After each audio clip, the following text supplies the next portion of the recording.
We're with Gashi. Out here. Let's go. Bloodworks Live Studio. Thank you so much for joining us today, first thank of all. you for having me. Your vibe is so good. Oh, the energy is so good. I love you. Thank you so much. You're welcome. You know what? Let's get married. Okay. Yo, you know what's so crazy? This has been, you know what's crazy? I told my friend Lori over there where she at. I don't know where she's at. I love you, Lori. I told her we was on this trip together, and I told her, yo, it's getting better and better as we're going to every visiting place. every place, every city's radio station, whatever. And this has been the greatest visit. And I'm not saying this because you're here, like, bruh. This has been like the best one so far. Well, and I'm glad. And I got a Michael, bro. I know, like what? That's so cool. Yo, shout out Phil. Yeah, Phil, for real. Show it like high so hold people on, can see. Here you go. Look at that. Look at this. The OG this is a real Michael. OG Michael, man. If it wasn't for this man, I wouldn't be doing music. So that's crazy. It's so crazy that shout out Phil Beckham, man. For real. I love you for this. Thank you so much. This is like really important to him, and the fact that he gave it to me. I told him that when I win a Grammy, I'm gonna leave this in my house, but when I win the Grammy, it's gonna replace it, and I'm gonna end up signing it in the back and giving it back to him. There we go. So, I like that. Yeah, so that's Phil, a good plan. Yeah, I love you, Phil. Thank you so much for this, man. Amazing. Well, again, thank you for being here. The new single "Creep on Me" is out with French Montana and DJ Snake. Lit. Thank you so good. much. Thank you. You know, when I first started doing like my research on you, I was thinking, okay, he's gonna be like another rapper. Yeah. But you sing. Thank you. What? Yeah, I don't want to be just another rapper. You know what? I sing, I rap, I produce, I write. I feel like we live in a crazy world right now where it's like, it's deeper than rap. It's like, you know what? Like, man, like, there's no such thing as genre anymore. I don't believe in genre in 2018. I feel like it's either good music or bad music, you know? And the fact that like I'm such a fan of music, I don't just listen to rap. Well, that's the thing though too. I think somebody who appreciates music, they don't listen to just one genre. They love everything. Yeah, I just feel like I feel like I needed to make the music I listen to. Which is difficult to do. Sure. But a kid coming up in this generation is not gonna understand some of the music I listened to as a little child, like as a little baby. You know, I feel like I want to introduce that sound to now, and this is what the project is. And you know what, man? Don't box me in. If you're like watching this right now, don't box me in unless it's a G-Wagon. Don't do it. Yes. Don't do it. Dream car. You know what I mean? So we talked before we got on stage, and I feel like we're best friends. I already know you. We are. But so you have a really awesome relationship with DJ Snake and a really good relationship with French Montana. Yeah. For people that don't know, talk about like how you and French Montana met. Yeah. What that's like. Okay, is he like a mentor in a sense for you? The thing with the French Montana thing is like, so basically like, all right, so let me just start off by saying this. Like, for those who don't know me, I go by the name of Gashi. It's my actual name, right? Right. I was born in Africa. I traveled 24 countries as a refugee to get here. And I dropped out of college. I had a full scholarship before I got fat. I was actually fit. I played football, and I dropped out to do music. And I was chasing my dream for about 10 years. It took me 10 years to see you. Wow. So I got here 10 years, but before that, fast forward it, in 2010, I dropped out around like 2009. 2010, I was bagging up mixtapes and just sleeping in this studio that French Montana was recording at. And I kind of met him there, but we weren't that cool. And then fast forward to 2017, my record, Disrespectful, kind of made noise. He talked about me to this guy named Tuma, who helped me make that record even bigger. And then we became cool. 2018, we meet up at Roof Chris, the restaurant. I love that He place. wants me to. And he's like, yo, I want to listen to your album. I played him my album. He loved it and heard the song Creep on Me and said, can I put a verse on that? I took the second verse off. He hopped on it. That's how I know French Montana, and that's how we're cool. I love that. DJ Snake, I met him when he found me on SoundCloud. Okay. He said he loved me. I did 2 songs on his album. I did For Life, which was just me solo. And then I did a song with Travis Scott and Quavo on his album called On Me On My. And we've been best friends ever since. He's always been there for me. And he was actually the first person to reach out to me on not like political stuff and not no music business, like straight like a fan. And I love him to death. So, yeah. I love that. So then I said, you know what? If I have the biggest song out right now, let's share it with my best friends. So there you go. Yeah, that's it. That's the 2 guys that lift you up, right? Exactly. And it's also produced by Circuit, who's done Starboy for the Weekend. Oh, wow. Yeah. All right. Now, let me talk to you about like the streaming world that we're in right now. Yeah. Because I know, you're pulling numbers like crazy on, YouTube and Spotify and stuff like that. Yeah. Do you think that in this era of streaming, is it easier for an artist to break out, or do you think it's harder in a sense that there's so much music out there that sometimes it's like difficult to kind of fish through the good and the great and the I think it's both, but yeah. I would lean on damn, that's a hard question because I would say it's more difficult. Yeah. But it's a lot easier because you can get discovered easily. You get discovered easy, but you know what? The trash is winning, man. You understand? I do. It's winning. Like, you got artists coming down here making trash music, winning because they're going viral on Instagram. Or they have a huge social media following. Yeah, it's bull stuff like that. Am I allowed to curse on here? All right, it's bullshit like that, But then you got some dope artists that took years to get here and they make incredible music. Right. But, I think it's difficult, at the same time easy. Why I find it to be difficult is because with platforms, the ones you named, there's a new artist every Friday. It becomes overwhelming. That's why albums are coming out and there's only 6 tracks on an album. Or not even an album, just tracks. Just tracks. Yeah. New singles. It's difficult, man, because you know what? Music is dying because of it. We're giving everyone, we're making stupid people famous every day. And it's not even because of their work. It's you got to listen to them. Their following is crazy. Right. When, like you got a girl like Callie Luchis or whatever, she got a following now, but when she didn't have a following, she was super dope. You got, you got artists out there that are not known that are super dope. Like, I just discovered this kid named Maverick Saber, like super dope, no following, 20,000 followers, but super dope. It's difficult and it's not difficult. We're thankful for the platforms that we do have because as an independent artist, when a label and nobody was trying to help me, they did help me where they put me in a playlist that discovered me. Everyone discovered me. But at the same time, it just makes it so difficult to find the good stuff because you're getting so much quantity. All at once. No quality. Right. Yeah. We need more quality. We need more quality music. Quantity. We need a playlist that says filters it all out. Yeah, we need a playlist that says we don't care about followers. We don't care about this. This is actual good music. Somebody plays the guitar on this track right here. Exactly. Like, I'm getting sick of these. Musically talented. Like I always say, man, all these young kids, they think they're rock stars. They're naming like Marilyn Manson. They're naming like, what's your music sound like? I said it. They're like, my music sounds like the Beatles meets Jim Morrison with some Jimi Hendrix, sprinkle some Future. And you're like, okay, cool. And then you press play and it's just Future. So yeah. Mumble rap. Yeah, exactly. Okay. Fair enough. So we need to change that. Okay. Yeah. You mentioned before that you traveled 24 countries to get here. You're from Libya, is that right? I was born in Libya, but I'm from Albania. I'm from Kosovo. I got you. Okay. And you grew up in Brooklyn?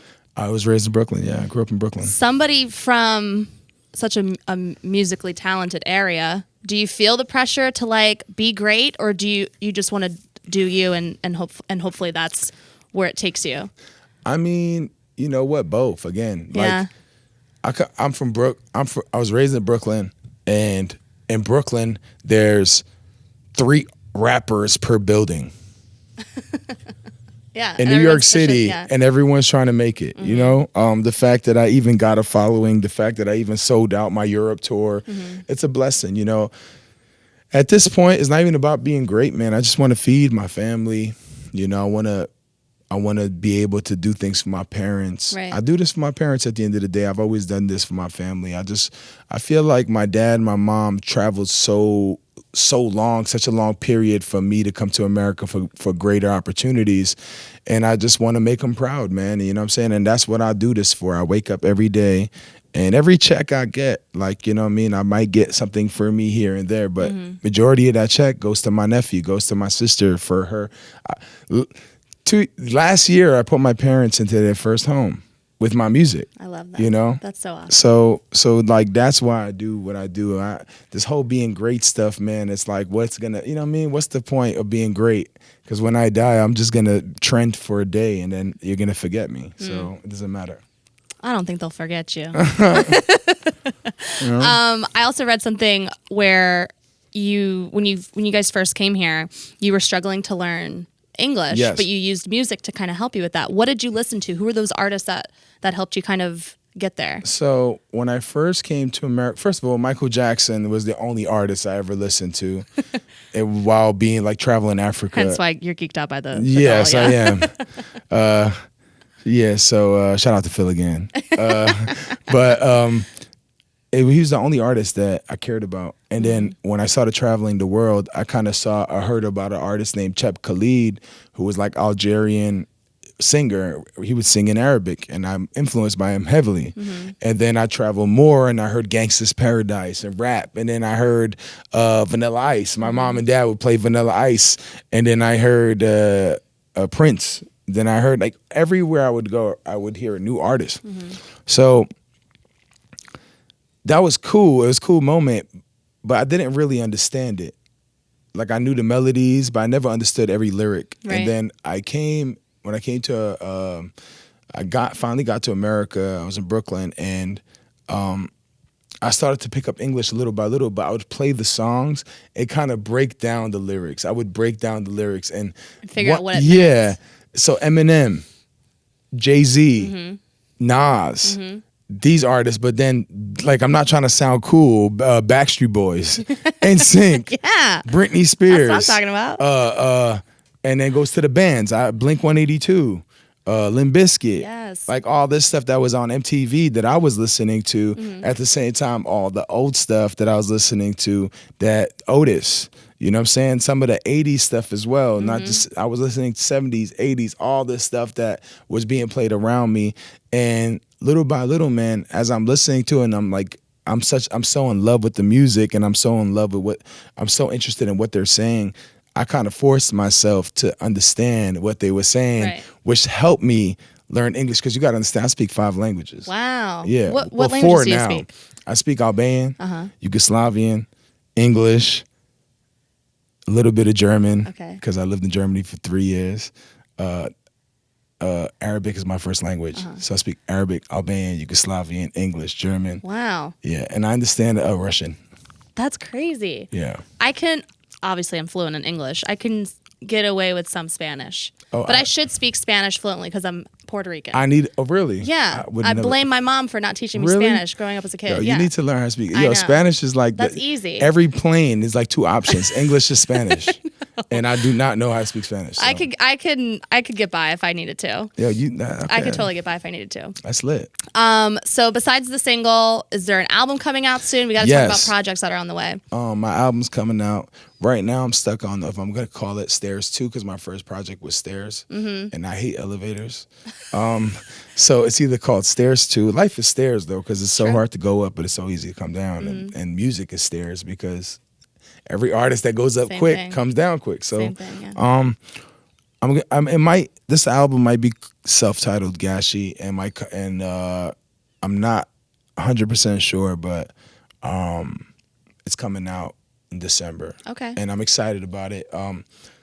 You know, the thing that's so crazy, man, I've been doing this for 10 years now, and everything's just like coming in full circle, you know?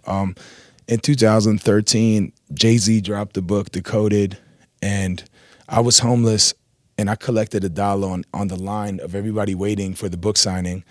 And I went and bought a book, and I put my CD in there in hopes of him signing me. And I finally get to him. He opens it up, grabs my CD, and throws it in the garbage, signs it, and gives me the book back. And then years later, I end up signing to Jay-Z. Wow. You know what I'm saying? Did he remember that story? No, we had brunch and I didn't bring it up, but it's just things like that. Like, it's so crazy. Like, the fact that I'm here, the fact that I'm signed to RCA Records, you know, it's like everything's happening kind of late. But it's happening when it's supposed to. But it's happening when it's supposed to. And honestly, I worked so hard on this album. This album's about a rapper who gets stuck in a time machine and is forced to make 80s music. So I'm excited to introduce myself to the world. For sure. As like the trap Phil Collins and shit. So I'm excited about that. Awesome. Yeah. So, well, yeah. That's great. Before we wrap up, though, I want to play a quick game with you called Rapid Fire. Let's do it. So pretty much I'm going to ask you a question or give you 2 options, and you just have to pretty much say what comes first. Let's do it. Sounds good? So I just... I'll ask you a question. Yeah. And then you just... the first thing that comes to your mind. I say it. Yep. Okay, let's do it. Do you have any pets? Yeah. Do you like cats or dogs? Dogs. Do you have a dog? Yes. What's his name? Her name? Simone. What kind of dog is it? French. A French bulldog? Yeah. Cute. How many tattoos do you have? I don't know. A lot. Yeah. What does the 4 mean? Because I know we talked about numbers before. So I played football. I had a full scholarship before music. And I always saw in a stadium, everybody would throw their 4s up. At fourth quarter, everybody would throw their 4s up. So I had a 4 in my name. I was born on October 4th. And happy belated birthday. Thank you so much. And in the stadium, everybody would throw their 4s up fourth quarter stadium. The game's still going on. It's the last shot. Last shot. Yeah. So it's been such a long journey for me, but every day I wake up and I look in the mirror as a 4 on my face to remind me that's not how I started. It's about how I finished. So everything's a game, and I need to go hard. It's the fourth quarter every day. All right. And with this 4 on my face, I can't get a regular job. So, yeah. Face tats for the win. Yeah. Okay, well, piggybacking on the 4, who are your top 4 artists? Top 4 artists. Dead or alive, doesn't matter. Dead or alive. Michael Jackson, 1.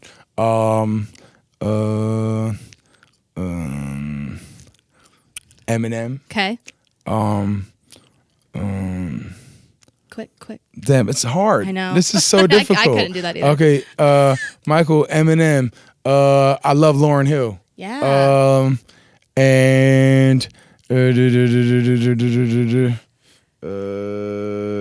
you guys gonna hate me, but fuck you, Kanye. Oh. That's my guy. Hey, that's fine. Morning or night person? Both. Favorite style icon? Pharrell. Dream collaboration? Me featuring Amy Winehouse. I'm obsessed with Me Amy featuring Winehouse. Amy Winehouse, Lana Del Rey, Lil Peep. Wow. That would be cool. Yes. What's your relationship with your parents? I love them. They're my best friends, and they tatted on me. I was going to love ask them. if that was them. Yes, that's my cute. mother, that's my dad. They're alive. Thank God. Holy shit. Everyone says, are they alive? Yes, motherfucker. What's the point of me getting them tatted on me if they can't see it? The fuck? But it's weird because when I'm having sex, I have to cover it. Oh my God. What is your favorite cocktail? I don't. Do you drink? No. Not really? No, I drink, but yeah. Not a lot. That's good. Yeah. What's something that reminds you of your childhood? Palm trees. Palm trees? Yeah. Why palm trees? I was born in Libya. It's like desert. Okay. So I got a palm tree trees remind me tatted of my childhood. So too. when I moved to LA recently, I think the only reason why I like it there is because it reminds me of my childhood, but everything else is just super fucking weird. I don't talk to anyone. It's just super weird. All I do is do music, eat mad food. Yeah. And like, I'm not even vegan. I eat mad vegan food in LA for some reason. Yeah. And have a lot of it's sex. Best there. It's good there. Yeah, that's it. Yeah. That's okay, it. and then last one is when can we expect you back in Portland? Tomorrow. No, actually, I did a show here before. I didn't know I was that. on tour before. I did a show here before. Where'd you play? Do you remember? I don't remember, but you should Google it. Okay. But it was amazing. It was actually one of the greatest shows I've ever done in Portland. All right. And Well, when the tour comes, then Portland's definitely a stop. I got to come back here, but you guys have some of the most incredible people here. And the first photographer I ever had was from Portland. Really? Yeah. And man, you guys are so swaggy because Nike's here, and I love Nike. So there we go. You know what I'm saying? So shout out to Nike and shout out to Portland. I can't wait to come back and hopefully do an incredible show and just sell this shit out. I want to sell it out. Like you will. Yeah, I want to sell it out. Like that's the key. Yeah. Well, thank you so much again, Gashi. We appreciate you being here, and can't wait to see you again. Thank you so much. Yay! I'm so happy to be here again. Shout out to everybody. Thank you so much for supporting me. Shout out to Phil, man. Honestly, bro, I could not believe the moment we had just now. It kind of like shocked me. I'm still like mentally fucked. Yeah. Because he can do that from time to time. I've never met anyone that I could relate to. Yeah. It's such an incredible level, and who understands kind of what I'm going through, and we share the same like for something, you know. We had a moment. Yeah, we had an incredible moment. And I think, you know what, even if I'm not doing a show in Portland or not coming here for some Nikes, I'm gonna come see my bro Phil, and that's it. So get used to me because I'm coming back. Let's get it. Gosh, everybody. Hey, Thank you. out here. Thank you. Boricua. Yeah. You're sweet. Thank you, baby.